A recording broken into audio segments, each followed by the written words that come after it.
Good morning, guys. Well, Abby's already out. Bud's laying there, just laying, not asleep. And Brenda's doing research. Let's go ahead and I'm going to combine AOL and Daily Caller. So, President Donald Trump says he's had it with Fox News after host Neil Cavuto criticized him for taking the drug hydroxychloroquine to prevent becoming infected with the coronavirus. The anti-malaria drug has not been approved for the treatment or prevention of COVID-19. Oh gosh, are we supposed to wait for a corrupt agency like the FDA to give us approval for a drug that's been around for 50, 60, 70 years? And they take like candy over in India. They take it for everything. And it seems to work really well, whether it be for the viruses, for arthritis, for Lyme disease, for all kinds of stuff. It's quite the miracle little drug. And it's not expensive. It's made, there's like over 4,000 patents on it. And so what we're supposed to, it's like, well, we're not going to make a move without the approval of these governors? Seriously? Like, here we are, we're adults, and we need their approval to start living life again? We need their approval to open up our businesses again? If you want to open up your business, you go open it up. Just like we did at Farmer Frank's for over 50 years. We didn't need the approval of anybody except the public. That's all. Our customers. They dictate whether you stay in business or not the stupid government. No. We don't need the government to tell us when to breathe, where to breathe, how to breathe. We don't need them for that. At least I don't. And I don't think any of you do either. Anyway, so President Trump says he's looking for a new outlet. And that would probably be OAN. And, we've all been waiting for Trump's family or someone to start up a real news station.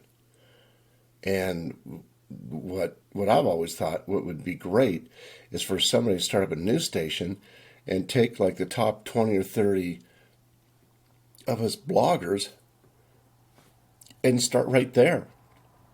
I mean, you want a news station that's going to really capture America. That would be it. That would be the way to go. And it says Neil Cavuto was stunned by Trump's announcement that he's taking hydroxychloroquine. If you are in a risky population here and you're taking this as a preventative treatment, it will kill you. I cannot stress it enough. This will kill you. Hey, Neil Cavuto, chill out, little boy. Chill out. And why don't you do some research? I guess I would have to ask Neil Cavuto this. When did you get compromised? When were you compromised? You made sense at one point. I mean, these people, they got blinders on. I got a really good note from one of the viewers yesterday, and in the mail, snail mail, and these people, they got blinders on. Democrats, whatever. I mean, my goodness, it's crazy. It's like they can't be stupid. They can't be that dumb. It's like they've just got these. They've been overcome with, as we've said, this is spiritual warfare. That's what it is. This is a spiritual war. And at one point, Satan just said, hey, go forth and cover their eyes or something. I don't know. Anyway, moving on to Gregory Tyree Boyce, best known for playing Tyler Crowley in the first Twilight film, died on May 13th. It says he was 30 years of age. Boyce and his girlfriend, 27, Natalie Adepaju, were both found dead in their Las Vegas condo. Wow. And it says, I don't know. It didn't say what happened. Boyce had just turned 30 in December, and in Instagram he wrote, "At one point, I didn't think I would make it to see 30 years of age. Over the years, like everyone else, I have made mistakes along the way, but today is one of those days I only reflect on the great ones. What a time to be alive." And Boyce is survived by his 10-year-old daughter, Alea, and then Adepaju, and by her baby boy, her baby son, Egypt. Wow. You don't know what gets into people's heads. Man. And then Trump threatens permanent freeze on the World Health Organization funding. Good. You know something? I hope he makes good on it. That's a very corrupt organization. And they need to be done away with. Absolutely. And our CDC, they need to be completely revamped.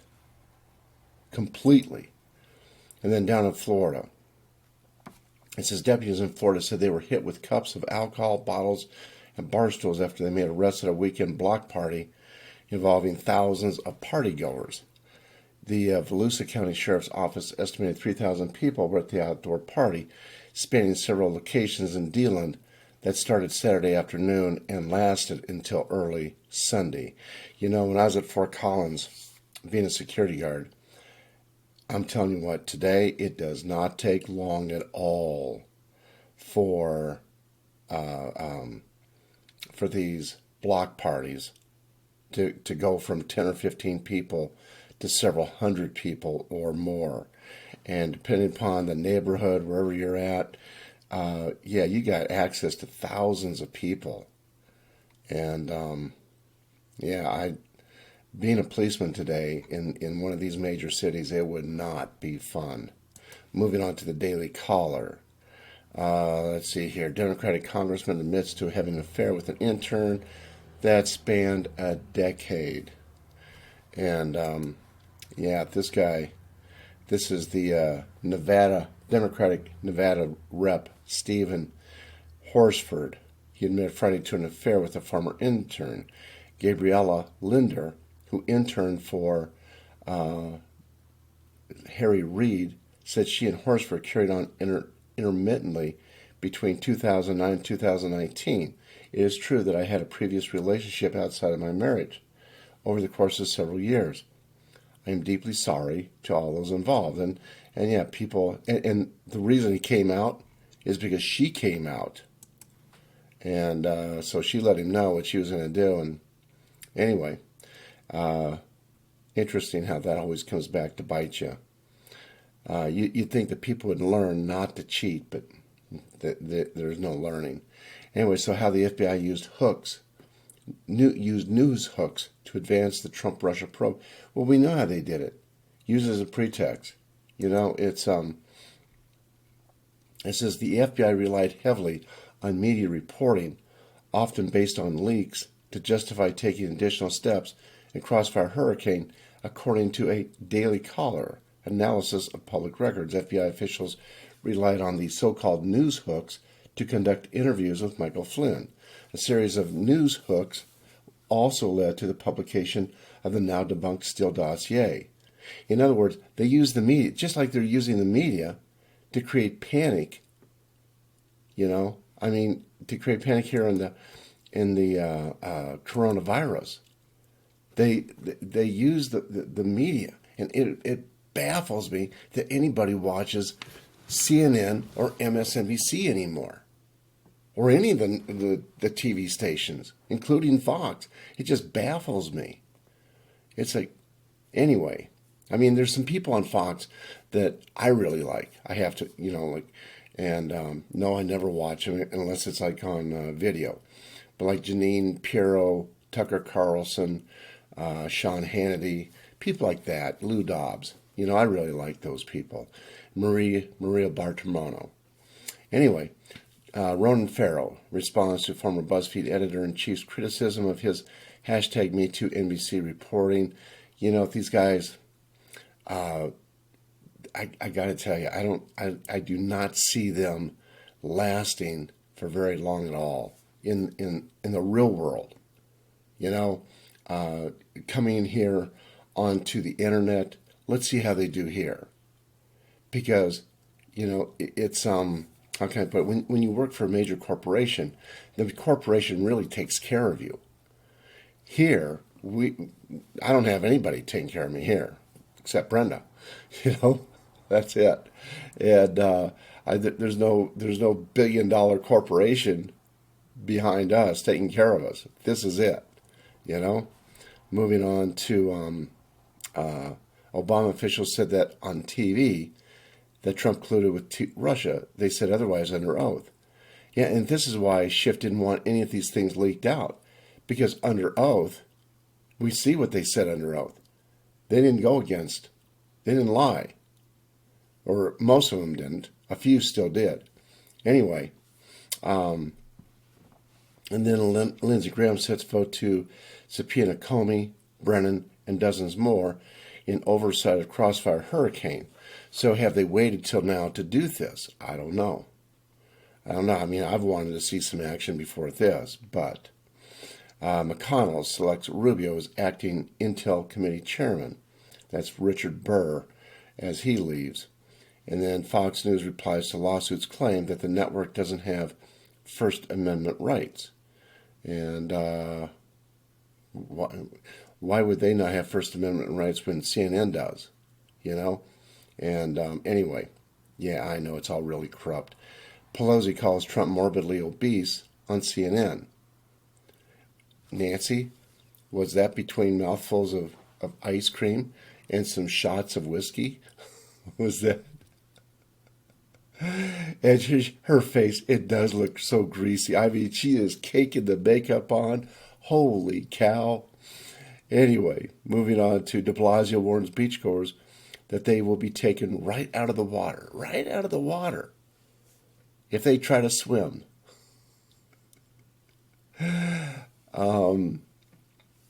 You know, yesterday, Brenda said to me, she goes, you know, you always talk about stage 4.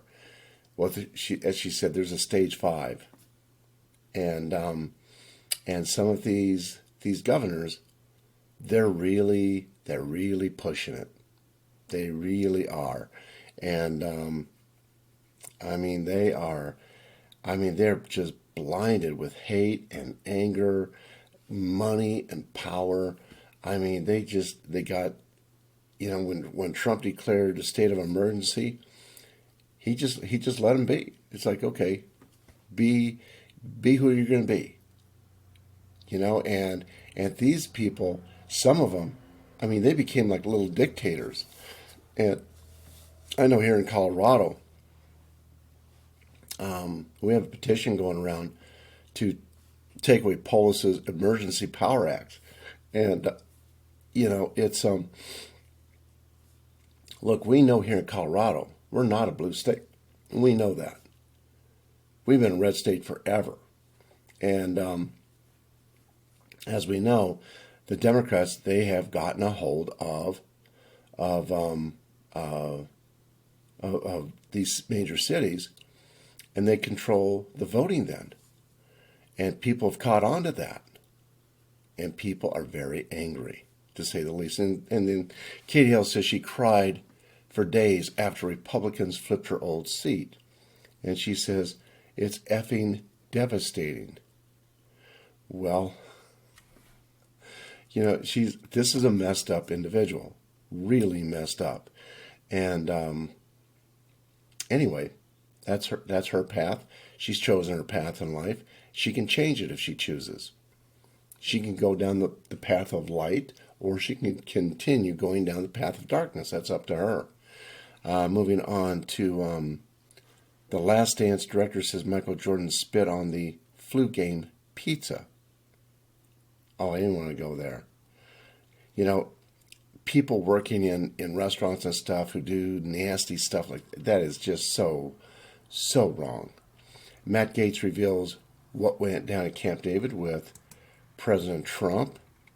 It says here that Gaetz revealed Monday the conversation he had with President Donald Trump and other GOP congressional allies this weekend at Camp David. The discussion focused on funding for the World Health Organization and potential future regulations on Chinese technology companies, according to audio obtained by the Daily Caller. Over the weekend, President Trump met with GOP congressional allies at the country retreat in Maryland, Camp David, including House Minority Leader Kevin McCarthy, Mark Meadows, and Dan Crenshaw. Matt Gaetz, Devin Nunes, Jordan, Elise Stefanik, Lee Zeldin, and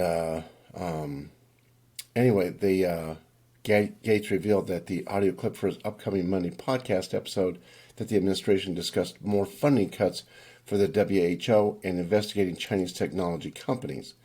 And so they're, I imagine they discussed a few other things as well. But, you know, things are changing very, very rapidly. Let's see what else here. Yeah, things are happening that we never thought we would see. What else here? And then WWE star Shad Gaspard goes missing after swim at Venice Beach. And here's what we know. It says that lifeguards continue an underwater search for former WWE star Shad Gaspard, who has gone missing after he went for a swim. The LA Fire Department shared a statement. This is from the LA County Lifeguards on Sunday. The call was for two reported missing swimmers, a 39-year-old man and his son, a 10-year-old boy. And the statement went on to explain one 10-year-old male was located, evaluated, and did not require transport to the hospital. And then the LA County Lifeguard is leading the continuing search for the second swimmer, reported to be the adult father of the first patient. LAFD is on medical standby only. So my guess is he got caught in an undercurrent. And, you know, they got those riptides. And boy, howdy, they are nasty. I've been caught in those before. Not good, not good. JCPenney to close 242 stores following the bankruptcy filing. You know, there's a lot of small businesses that are going down. Brenda and I, we spoke with one gentleman yesterday. 5 years worth of equity down the drain. 5 years worth. He was livid. He was livid. Yeah, this guy, he was definitely at stage 4. And moving on to stage 5, he was angry. And rightfully so. Rightfully so. And people are reaching stage 5 without a doubt. Let's see here. 8 ways that coronavirus lockdowns have made America more like China. You know something? We're not going to be like China.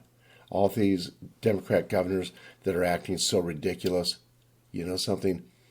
That is changing already.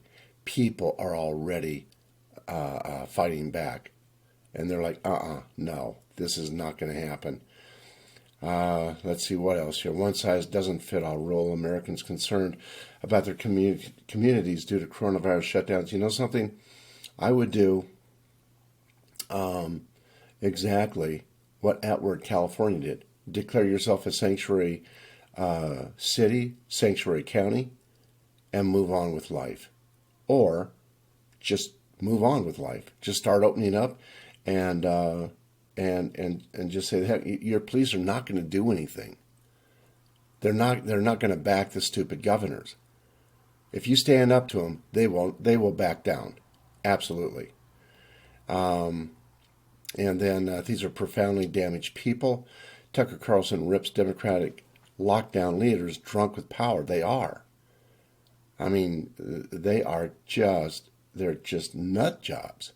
They really are. They're crazed with all that money and power they got their hands on. It's like, oh, I can tell people what to do.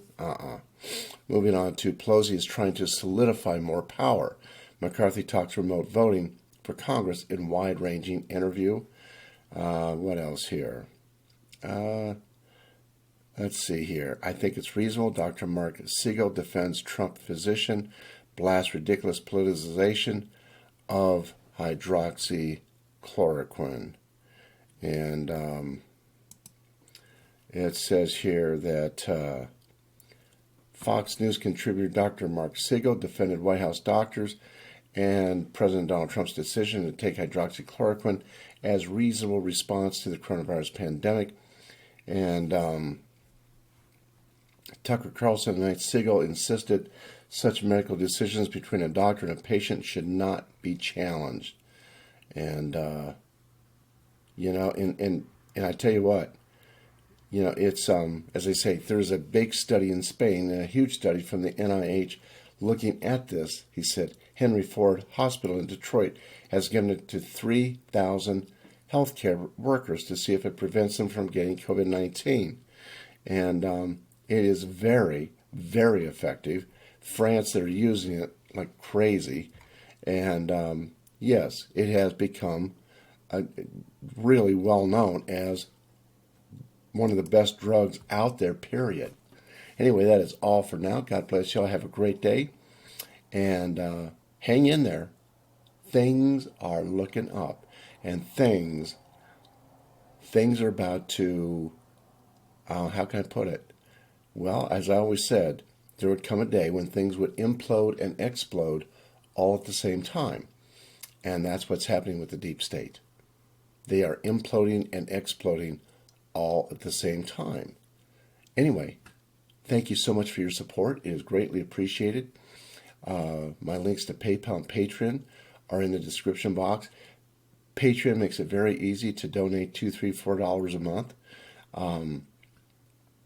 Also, for those of you who would rather send checks or cash in the mail, it is very much appreciated. And my physical address is in the description box. And Bear and his products, thank you for supporting him. I mean, the guy's a genius. And you will not be disappointed with any of his products. I've used many of them. And I tell you what, they don't just work, they work great. And then Gracie's Garage is open for business up in Worcester, Massachusetts. And Hero Soap Company, they make some great all-natural soap products. Really good. Brenda loves the lavender soap, and I've been using the peppermint plus tea tree. It's awesome stuff. Remember, Bear has a bar soap too. It's antibacterial. So if you know of someone who is elderly or someone who is chronically ill and they need to be careful about getting anything, it's a great soap for them to use. God bless y'all. Have a good day, and I'll talk to you soon. It's kind of like a high-tech soap. Bye-bye now.